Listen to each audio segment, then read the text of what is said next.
So while we wait, maybe Peter, we can talk a little bit about how you expect to have the chat with Kathy. I know you have a number of questions for Kathy, but what are you most excited about this chat this afternoon? Well, I'm excited because thematic investing and looking far into the future actually happened in the investment community back in the late 1990s, but it disappeared after the dot-com burst, and we got to talk much more in equities about value factors and momentum factors in the emerging markets as a new phenomenon. And then I would say ARK Invest and Cassie have really put back thematic investing and looking far into the future back into the investment community. And I think it's actually shaping a lot of ideas and ways of looking at equities. You and I often also talk about, valuation on equities, and it seems like there have been a paramount shift in the way equity investors look at some companies. They discount with a higher conviction than ever, a positive future. And definitely some of the technology vectors that Kathy is sort of representing here, I find very interesting, and you also know, Steen, because you basically told us to go in that direction. We have to talk about the big, broad mega trends and themes that shape the world. So we're doing some of the same things as Kathy, but we're doing it on an inspirational level, where she's really putting money on the table, so to speak. And I think it's a very inspiring story. Also because I think ultimately investors, we talked about it over lunch, right? And people want to hear a positive message, basically.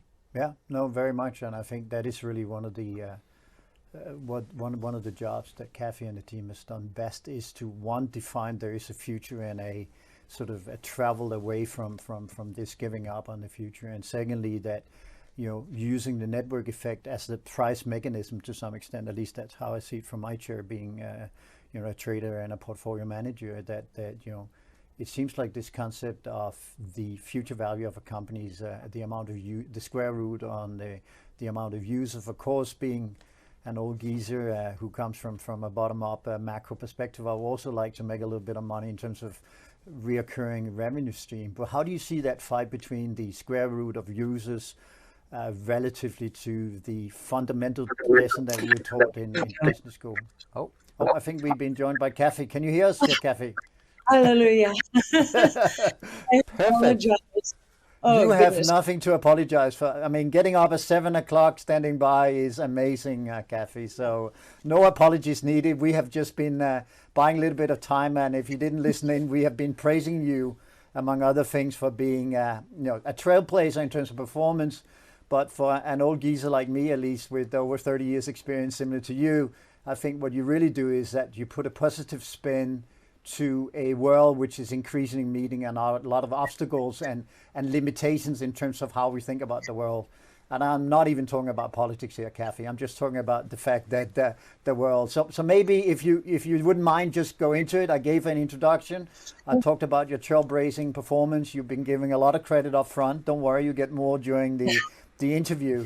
But to setting the scene, and I think it's pretty fair to the viewers and listeners right now to make them aware that your fund is not, as a concept, built to be the same as the capital weighted index. I know you talk about that extensively every time you go on TV, because I think it is important. Me as a portfolio manager, not that that matters, but I see your fund as something I have for 5 to 10% for the alpha, for the potential to be the upside scale, the exponential value of something. Maybe you want to address that up front, because I think that sets the scene really well for what we're going to delve into afterwards.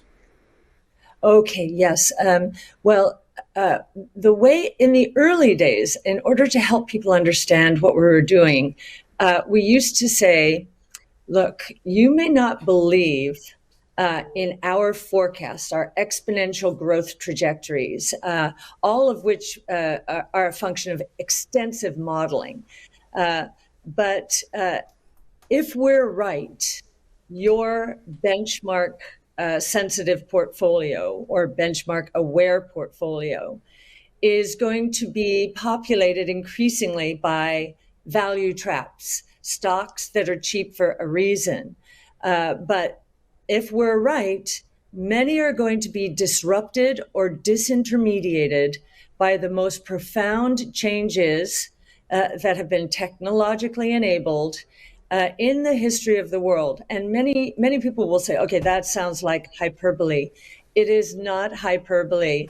I founded ARK in 2014 because I saw a dearth of research and investing in innovation in the public equity markets. And I saw that the tech and telecom bust and the 08-09 meltdown had put extreme fear into our business. And so hugging benchmarks became the safe way to go. We think that will not be the safe way to go during the next 5 to 10 years. And just to frame this up for you, in 2019, truly transformative innovation was the market cap of truly transformative innovation was roughly $9 trillion globally. I mean, $7 trillion. So it was less than 10% of the total public equity market cap. If we are correct, that number during the next 10 years, and this is a revision, it will go to $220 trillion. And in the process of all of this disruptive innovation will be creative destruction. That is the other side of disruptive innovation, the disintermediation, the disruption of the traditional world order. We've never had 5 innovation platforms evolving at the same time. The closest we can come to this in history has been in the early 1900s, telephone, electricity, and automobile. And those did transform the world. They cut across economic sectors, and they were launching pads for more innovation. The same thing is true of DNA sequencing, robotics, including adaptive and collaborative robotics, energy storage, artificial intelligence, and blockchain technology. And not only is each of these 5 platforms scaling exponentially now, the time is now, but they are converging. And the kinds of explosive growth that we believe are going to come out of this convergence can be characterized by autonomous taxi networks. Autonomous taxi networks will be the convergence of 3 of these major innovation platforms: robotics, autonomous vehicles are robots, energy storage, they will be electric, and artificial intelligence. They will be powered by artificial intelligence. This opportunity alone, we believe, will deliver revenues in 10 years of roughly $10 trillion globally. Now, the numbers I gave you before were market caps. This is actual revenues, 10 trillion according to our estimates versus 0 now. And that's the next 10 years. So our lives are going to transform in a way that we can't even comprehend now. But what ARK is trying to do is educate not only investors, but parents and grandparents to steer their children and grandchildren to the right side of change, stay away from the creative destruction, and move into disruptive innovation. So I hope that's a good setup. It was very eloquent. I can tell you've done it a few times before, Kathy, in terms of explaining the strategy. And it's, as a trader, I mean, really what you're saying is that you buy optionality tickets, you buy small deltas of a lot of things, not trying to predict which one will work, but it sits inside these mega trends. And I think that is important for the clients. I know you've often been quoted by saying that people more, when you interview, want to talk about the risk than the upside. But I have to start, I mean, you will forgive me for wanting to start on this energy crisis that seems to be emerging. And just, I understand fully that you will, of course, argue in a minute that the compounding effect of all you just said will outpace the short-term effect on the energy crisis. But how do you see your model? How do you see the stocks over the next 0 to 24 months in what we have deemed to be the paradigm we think we are in is that the physical world has simply reached its limit due to underinvestment, but also due to the fact that technology and otherwise, we are not capable of extending this elasticity. You and I grew up with, when we switched on the light, there was electricity. That is, right now around the world, not the fact. There's talk in the UK having a 3-day work week. Clearly this, at a bare minimum, slows down some of the process you talk about, or does it? It actually accelerates it because innovation solves problems. And we had a very good example of that in the COVID crisis. I remember I did a YouTube video weekly because we had a point of view, and my background is economics as well as finance. And our point of view at the time was, look, the world is going through a shock. It's a shock to our system. And the COVID crisis has created a lot of problems. Innovation solves problems. Technologically enabled innovation, better, cheaper, faster, more productive, more creative, especially solves problems. And so, if anything, the energy crisis is going to accelerate the shift towards electric vehicles. That is already happening. Just today, we got numbers from China, and the new energy vehicle segment, this is a September number for China, was up 202%, whereas total sales were down 13% on a year-over-year basis, total auto sales. And, oh, by the way, Tesla sales in China were up 51%. So there is an accelerated shift towards electric vehicles. Now, to address your supply concerns, I agree with you completely. What we're seeing now is severe underinvestment in many industries. Energy, probably the most important. And one of the reasons is because of the ESG mandates of pension funds and foundations. They have been influencing large energy-related companies to shift their investment away from traditional fossil fuels toward the new energy, the renewables in particular. And so we're seeing a dearth of capital spending in the oil industry now, much like, and now I've been made fun of for saying this, but you have to go back to the whale oil crisis to see a similar phenomenon.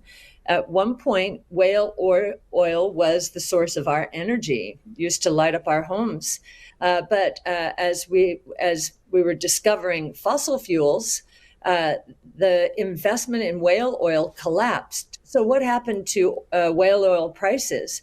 During that collapse, they were very volatile, both on the upside and the downside, as the shift towards fossil fuels began to take hold.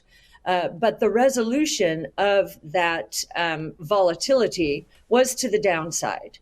And so we're seeing energy prices, oil prices in particular, that are much higher than we thought they were going to go. Not because of the demand side, it is because of the supply side. In fact, we do believe that the demand for oil, and this still holds true, peaked in 2019. I believe it was, I won't get these numbers exactly right, but something like 104 million barrels per day. And I think we're back up to, we got to roughly 90 during the crisis. And then this year, we're up to roughly 97. Now, forecasts are that we will go out to a new high in 2022. But if we're right, maybe we'll skirt with a new high. I doubt it, because what we're beginning to see is the impact of some of these price increases on demand. Consumers are pulling back, and they can pull back. Unlike in the 70s, when we went through the quadrupling of oil prices because of the OPEC cartel, we had no choice. We had to drive to work.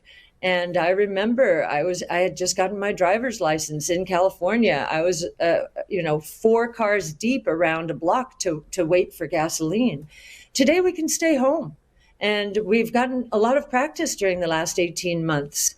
And so I think we're going to see a reaction, a demand reaction to these price increases. The other thing that we're going on, since we're speaking of, that we believe is going on, since we're speaking about risks, is many people, I think, look at auto dealer lots. Here in the United States, there's very little inventory on the lots. Just 17 days of inventory. Normal is around 60 days. And many are saying to me, you're completely wrong about what's going to happen to the auto sector here. Because what we believe is during the COVID crisis, in order to avoid mass transit, a lot of people bought new and used cars. We had a 60% increase in used car prices. And where are those cars now? They're not on dealer lots. They're in our garages or our driveways, our parking lots, and they represent excess inventory. We probably wouldn't have bought that extra car, certainly not here in the United States, if it weren't for the coronavirus. And this is true of a lot of goods. We spent a disproportionate amount on goods because we could order them online, not on services. In the United States, goods account for only a third of consumption, but they went well north of 40% last year. What does that tell us? Well, we have a lot of excess inventory stored in our homes, whether it's toilet tissue or Clorox, and we're seeing the fallout from that now. Many of these companies are reporting decline in sales. So I think there's a lot of confusion, a lot of chaos, but we do believe that the impact of price increases will not be to feed through and cause a wage price spiral. We think instead technologically enabled innovation is going to accelerate, productivity is going to accelerate, and to the extent wages are going up because of labor shortages, many people don't want to go back to work because they're fearful, then productivity gains will do a lot to offset those wage gains. All right, now that we have talked a little bit about the risks, Kathy, we also want to talk about the future, your bold vision for the future. And can you take us through what the world will look like in 30 years from now through your lens with the different technology vectors that you have invested in? I mean, what would the world be like in 30 years? Is it 100% renewable energy, autonomous vehicles? We have individual medicine. I mean, take us through what the world will look like in 30 years. Sure. And I'll start out by saying the seeds for what is happening now were planted during the 20 years that ended in the tech and telecom bubble. Back then, too much capital chased too few ideas too soon. What do I mean by that? Too soon meant the technologies were not ready and the costs were not low enough. And just to illustrate one idea there or example, DNA sequencing, which is going to transform healthcare completely. DNA sequencing, the first whole human genome sequenced was in 2003. It took $2.7 billion and 13 years of computing power to sequence the first whole human genome. Even if costs had collapsed 75% the next year, we were not ready for prime time. Today, we're down to $500 per whole human genome in a few hours of computing power. So we are at the threshold of each of us getting our own geneticist or having our doctors consult with geneticists. And for the first time in history, we can identify mutations in our genomes. So there are 6 billion bits of code in our genomes, 3 billion base pairs of DNA. So and this is the double helix. So 6 billion bits of code. Until now, it was either too expensive or not possible to identify one mutation, which is a programming error in those 6 billion bits of code. Now we can isolate a mutation. Why is that important? mutations are the earliest manifestation of disease. And so all they are programming errors.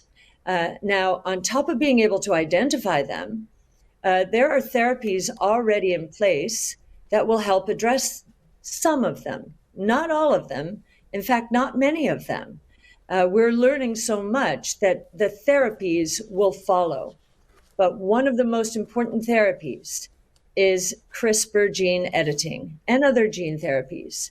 With gene editing and base editing and prime editing, we believe that we will be able not only to reprogram our genome and to correct the programming error, but we will also be able, thanks to the convergence of DNA sequencing, artificial intelligence, and CRISPR gene editing, we will be able to discover when our bodies are setting up to move into a disease state, when they're setting up to move into stage 1 cancer.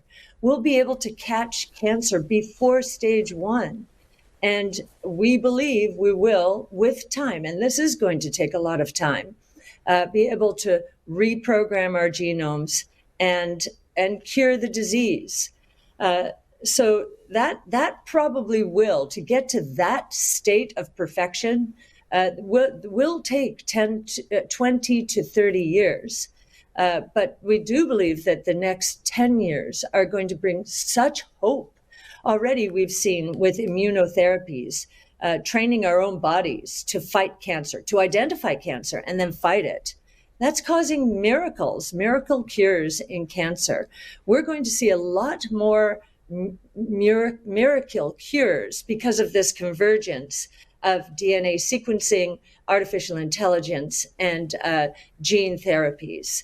So healthcare as we know it is going to transform completely. Now, the pushback we will get on that is, oh my goodness, here in the United States, we spend nearly 20% of our GDP on healthcare, double the rest of the world.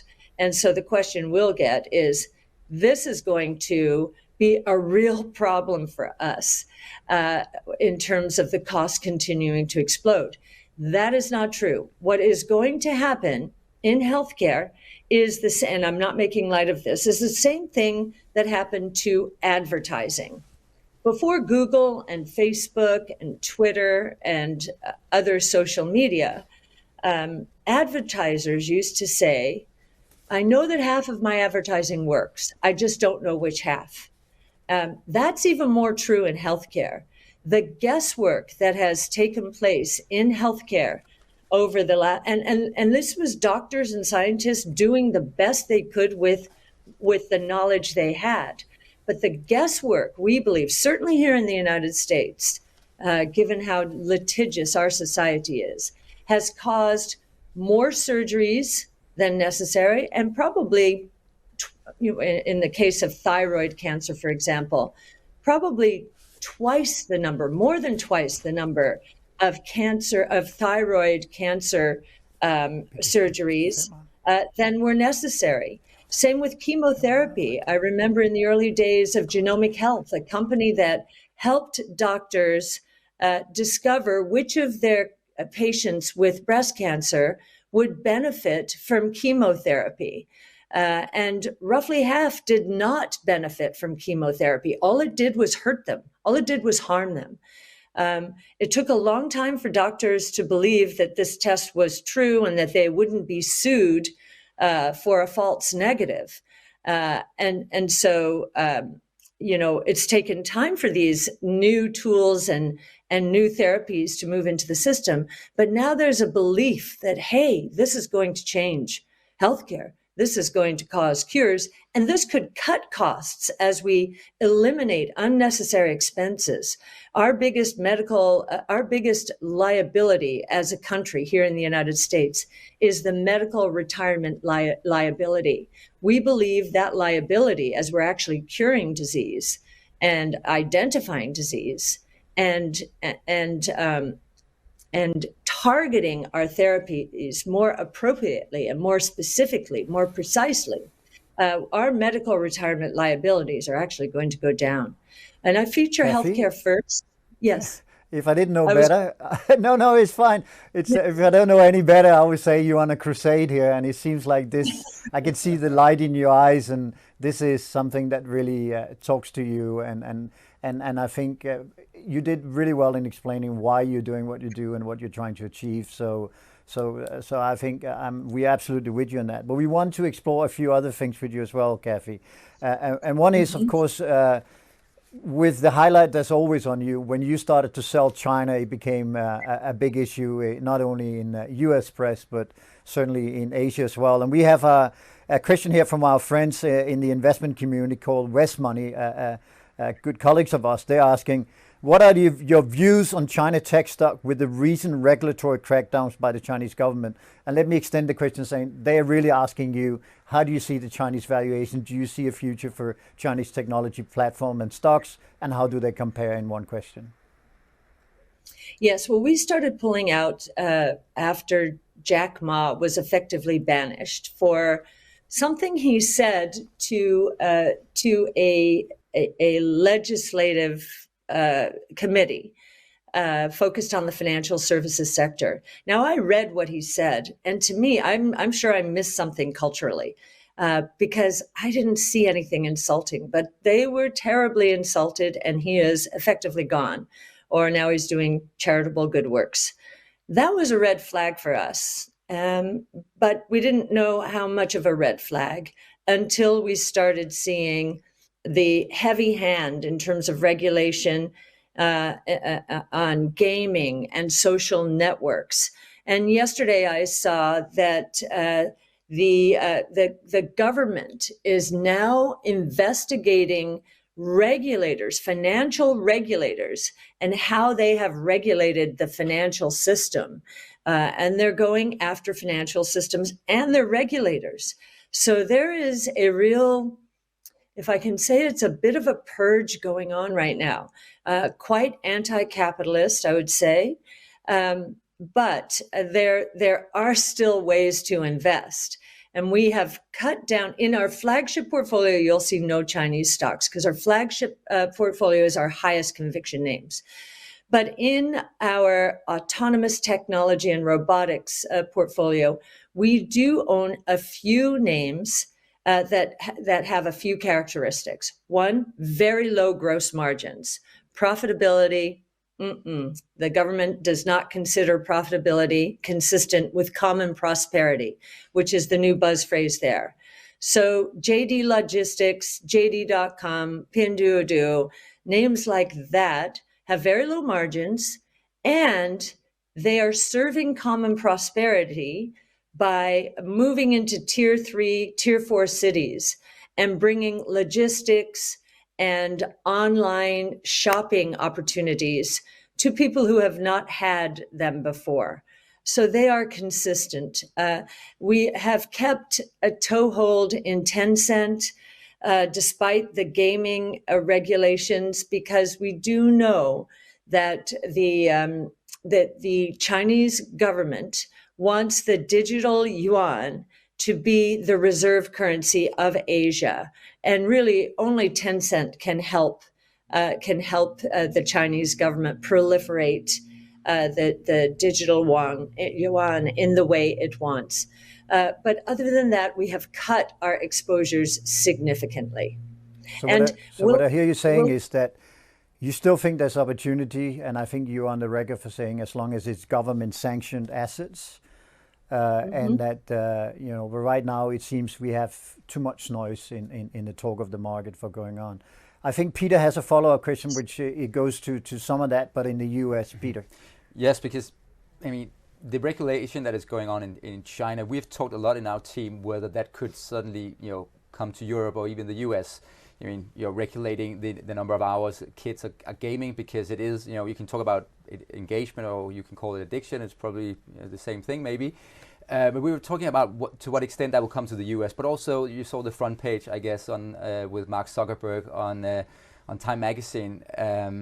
And to what extent do you think platforms will be regulated? Facebook, are we seeing the seeds of an regulation coming to the U.S.? Well, I don't think. I think there's a chance more in Europe. Your regulatory regime it tends to come after companies even in the U.S. before the U.S. regulatory regimes do. So I think there may be some of that in Europe. In the U.S., my sense is there will not be that much at the margin everywhere. Yes. I do have a little bit of a differentiated view on gaming, and it's born of my own experience not in gaming. I'm not a gamer, but I'm watching employees come into Ark, and they are, if you've ever looked at our team page, they're very young. And what I've noticed is I can tell the difference in terms of strategic vision and understanding, decisiveness, and critical thought processes. I can tell the difference between gamers and non-gamers. So if anyone were to bring me in front of Congress to be an advocate for gaming, I would be. I think it's part of our new age. And, I raised my children in Montessori schools, and we were told not to let our children game. But I saw something different. My son was the gamer, not my daughters. And I saw how his thought process developed much more quickly than my girls did in terms of this idea of strategic decision-making and decisiveness. So that's a little bit on my soapbox. The lessons from Microsoft, at least here in the United States, trying to break up Microsoft, tells me this is going to last 10 years. We're going to see a lot of deliberation about it, a lot of tweaks at the margin. I don't think we'll be breaking up our companies at all. And I do think when there is a problem out there, technology can take care of it. So if you think about blockchain technology, that is going to be the kiss of death for the data aggregators that have grown up on the internet, the Amazons, the Googles, the Facebooks. And if Gen Z gets up in arms with the lack of privacy, I don't see it in millennials, but maybe Gen Z will go there.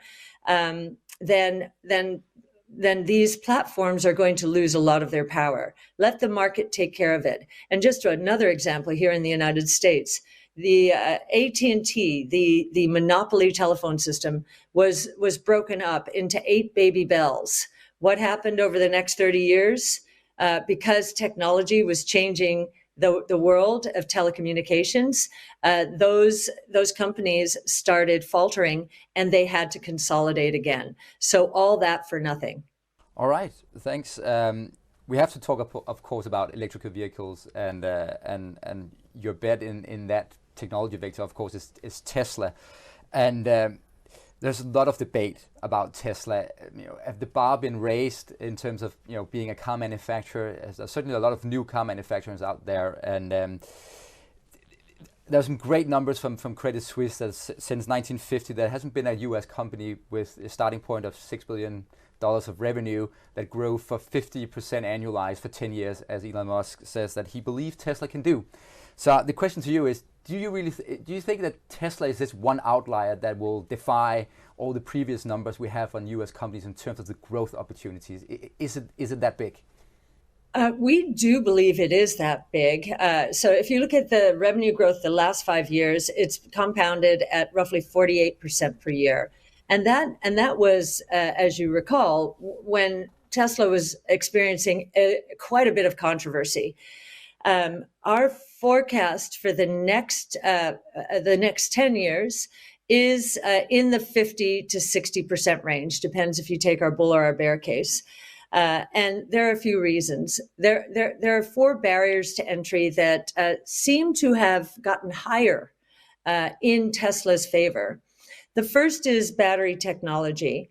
So Tesla is the only car manufacturer, with the exception of just a couple in China, the only car manufacturer that decided to ride down the cost curve of the consumer electronics industry using batteries that we find in our laptops, our cell phones.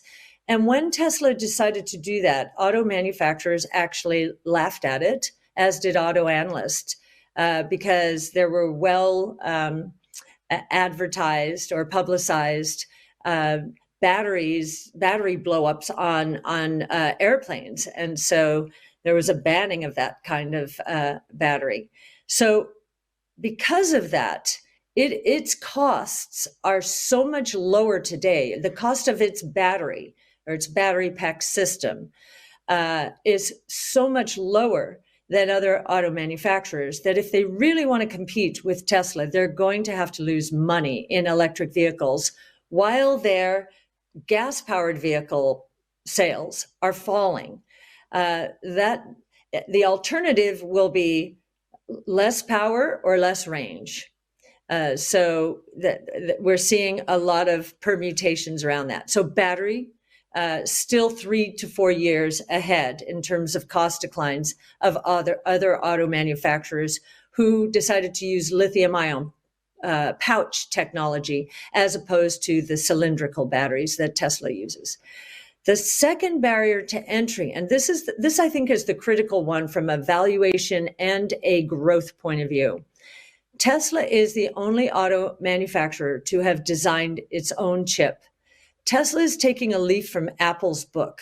If you remember in the day, Apple was the upstart. Nokia, Motorola, and Ericsson were the winners in the cell phone space. Apple was this upstart that had the point of view, Steve Jobs, that this was not just a phone, it was going to become a computer in our pockets. And he was right. And I'll never forget the delight I felt when I was able to access the internet on my phone. I just thought this was revolutionary. The others didn't follow. They didn't have their own chip. They didn't have the vision. And today, even today, when Apple's market share has gone down to 12%, it takes most of the profits out of the global smartphone market. And then the other two barriers to entry. So the artificial intelligence chip, why is that important? This is all about autonomous travel. And it's the only one doing this. And we believe that the other barrier to entry they have is the billions upon billions upon billions of miles of real world driving data that Tesla has accumulated, so that with its AI expertise, Andrej Karpathy is the expert in autonomous transportation. They now have more corner cases to train their systems on than any other company. It's not going to be possible for these companies to catch up because Tesla already has more than a million robots, including my Model 3, roaming around, collecting data and sending it back every day. And then the other barrier to entry, which I'm surprised this one still exists, is over-the-air software updates. I got my Model 3 in 2018, and I've never had to take it in for a problem. Tesla apparently has diagnosed any problems I've had and corrected them before I see them or experience them. The only problem I've had is a nail in a tire. And of course, software could not correct that. But that was it. And so those four barriers to entry have given Tesla the lead. Our base case is $3,000 in 5 years from $800 today.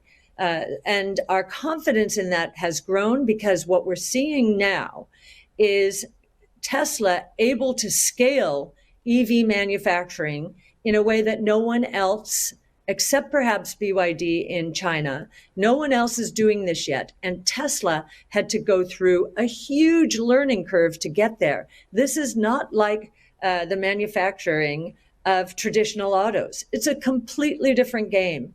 And so we believe that Tesla's market share, we used to say we thought Tesla would take 25% of the electric vehicle market in 5 years. Now we're saying we believe Tesla will take 25% of the total vehicle market in 5 years. And we think electric will be nearly half of total vehicles sold. Kathy, talking about targets, I know I'm almost embarrassed to ask this question, but you also, of course, I need to ask you about Bitcoin. I think everyone under the age of 40, which unfortunately I'm not, but anyone under the age of 40 will come after me if I don't ask you if you still are that bullish, and I'll let you define yourself how bullish you are on it. And maybe for me, the old boy here, to talk a little about the network effect that you think, I presume it's driving this effect. Sure. We gained our first exposure to Bitcoin in 2015 when it was a $6 billion network. Today, it's about $1 trillion network in a $2 trillion new asset class. And that what I just said is very important, new asset class, because institutions have to look at Bitcoin. The correlation of returns here is very, very low relative to any other asset base. The highest correlation between Bitcoin and other assets is real estate, and that's a 0.3. That's the highest. If you look at most others, very low correlations. This is what institutional investors are seeking. We had a bit of a pullback this year after Elon Musk put Bitcoin on Tesla's balance sheet, Square as well, MicroStrategy as well. And the pullback was all about environmental. Is Bitcoin going to, is it consuming too much energy? Is it going to create too many bad environmental impacts? And so we had the setback from 64,000 to about 30,000. Now we're closing in on 60,000 again. And I think partly because of our work with Square, we held a conference called The B Word, and it was all about the misconceptions around Bitcoin in particular. And environmental is one of them. I remember the same argument being made about the internet in the 90s and early 2000s, that the consumption of electricity was outrageous. It was that of a major country. I forget which one they were using at the time. And of course, we can see how the internet has transformed our lives and increased access to the emerging markets through this little thing called the mobile phone, the computer, and transformed lives in such a good way. You can say there are side effects there, but I think everyone agrees that the internet has been a good thing. Bitcoin is the first private global rules-based monetary system that the world has ever known. And we believe that El Salvador, what's happening in El Salvador is unbelievable. Today, because the president decided that El Salvador was going to step out and innovate, the president there has given every one of his citizens $30 worth of Bitcoin in a Chivo wallet. Now, if you look at that country, only 1.2 million out of 4 million adults have banking accounts. Already today, roughly 3 million have downloaded the Chivo wallet and are using it not just to get access to that $30, but to do peer-to-peer exchange. So when you talk about the network effect, we think remittances will be one of the most important, and I believe we have numbers on that remittances account for a disproportionate amount of the activity. We believe emerging markets are going to embrace Bitcoin, get away from many of them have corrupt regimes, and they don't trust their monetary authorities. They don't trust their politicians generally. And so we think emerging markets are a huge use case here. And we believe that use case alone, if we take away the 4 major money supplies that probably aren't going to change that much, that use case alone will add, I believe the number is 200,000 if it were adopted fully throughout the emerging markets ex-China. That would account for 100,000 to $200,000. And forgive me, I don't know which one it is. I do know if institutions were to allocate 5% of their portfolios globally, ex-China, that use case alone would be $500,000 in addition to the $60,000 in Bitcoin's price. This is much like what happened with pension funds when it came to real estate in the 70s. It came to emerging markets in the 80s and 90s into the 2000s. We think this is the next iteration. This is the diversification into a completely new asset class, the first truly new asset class since the 1600s when equities launched. Kathy, we are only down to 2 questions. We have 90 more questions for you, but I want to take the opportunity. I saw on your Twitter handle that you call yourself a women's advocate. By the way, I love the word advocate. You're not an activist, you're an advocate. I think a lot of women sees you as a beacon in the financial industry. You are one of the ones that got away with being extremely successful. How do you see your own role? And you know, it may sound a quirky question, but how serious do you take that role as a women's advocate and someone who sits very, very much on the top of a beautiful product in itself? Thank you. Thank you so much, Steen, for that question. I take it very seriously. I take it very seriously for all young people, especially.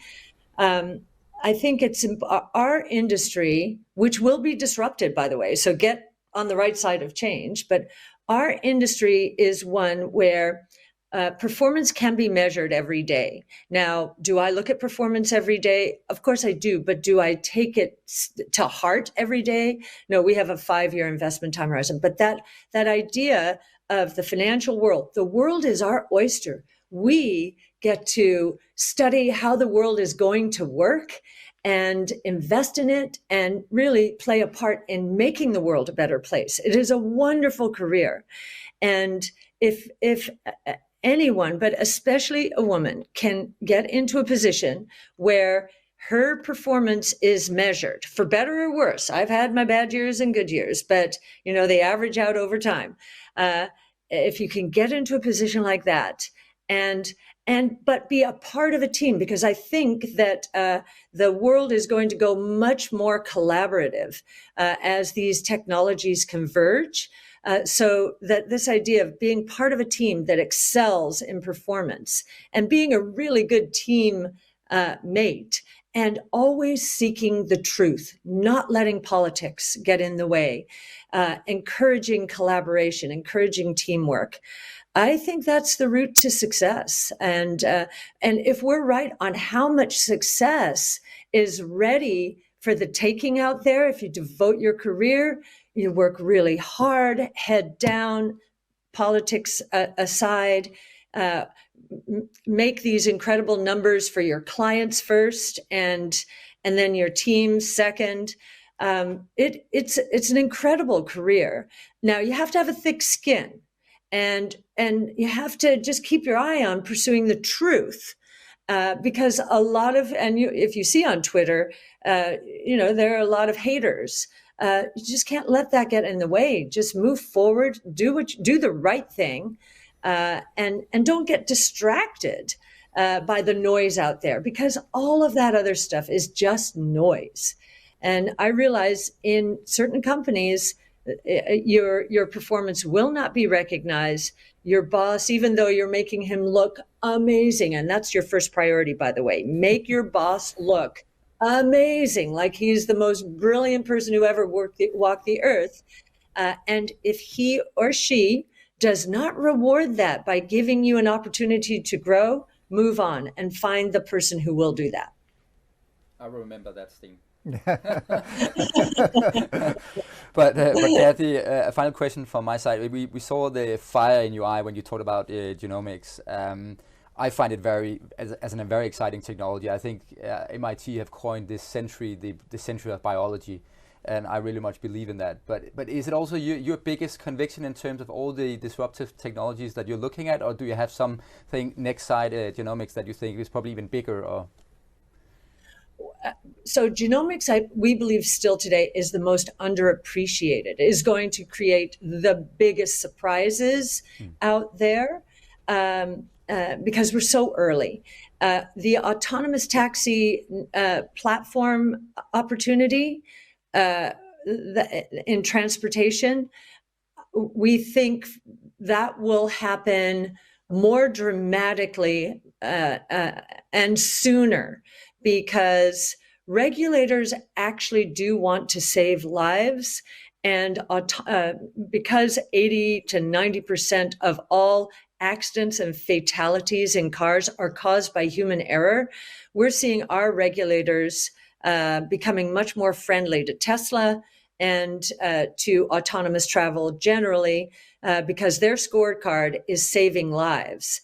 And with texting, deaths have gone up, especially with young people. So the regulators are going to enable autonomous transportation to scale faster than we think the regulatory approvals will take place for a lot of the genetic related medicine, the genomics medicine.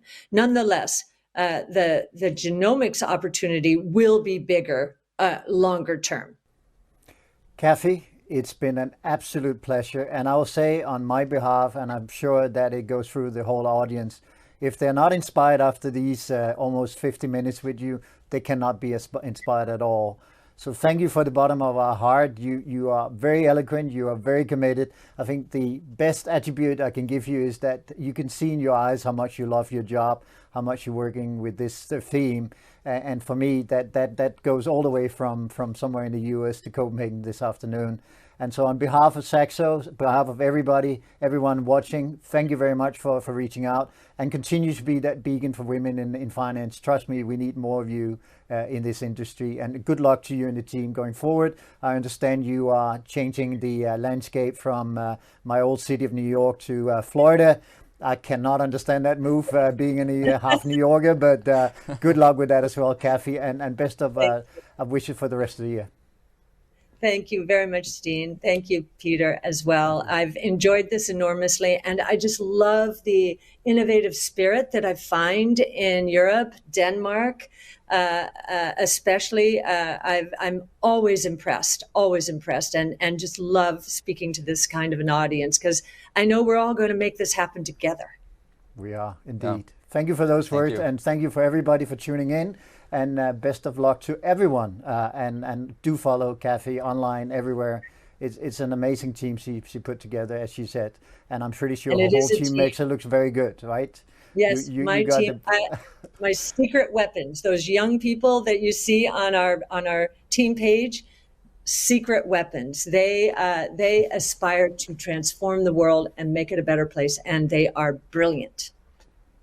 Thank you. Thank you. Thank you.